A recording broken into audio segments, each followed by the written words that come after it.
Well, our chief foreign editor, Rob Parsons, is with me here on set to give us his take on this visit and on this press conference. Rob, Iran and its nuclear threat, as we just heard there, was one of the key elements of this press conference. Yeah, it's central to their discussions, apparently. And there's not a big difference on the ultimate goal, which is to prevent Iran getting a nuclear weapon. The difference between the two sides, and between the United States and Saudi Arabia, for that matter, is how you go about achieving it. Joe Biden, they're repeating his commitment to using diplomatic means to do that, which is why he's trying to get the JCPOA, the Joint Comprehensive Plan of Action, that Iranian nuclear deal, back up and running again, with Iran involved along with the United States, where quite clearly the message he's been getting from Israel, as we saw from Yair Lapid there, is that the only way to prevent Iran achieving that is through at least the threat of force, and persuading Iran that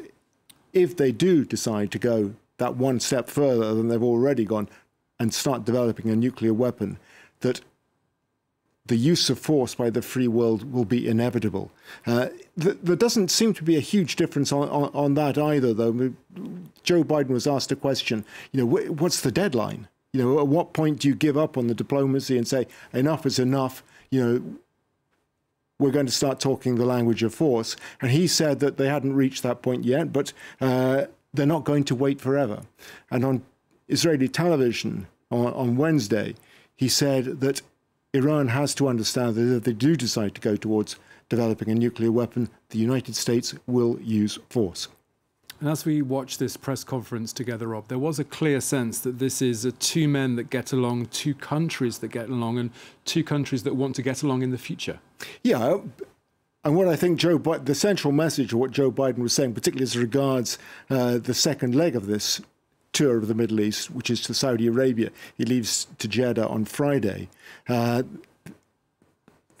What he's trying to achieve is the further integration of Israel into the security architecture, as he put it, of the region. Already we've seen enormous strides made over the last few years, started incidentally under the regime of Donald Trump, the so-called Abraham Accords, which led to recognition of Israel by the UAE, the United Arab Emirates, Morocco, Bahrain and Sudan. The United States under Joe Biden would like to push things further down the road, ultimately to try and get recognition of Israel by Saudi Arabia. That's not something that's likely to happen very soon, but I think what Joe Biden is hoping to achieve through this visit to Saudi Arabia and Israel as well is that steps towards further integration of those two countries, who are united by their overriding distrust of Iran, will be made. OK, Rob Parsons, our chief foreign editor, thank you very much.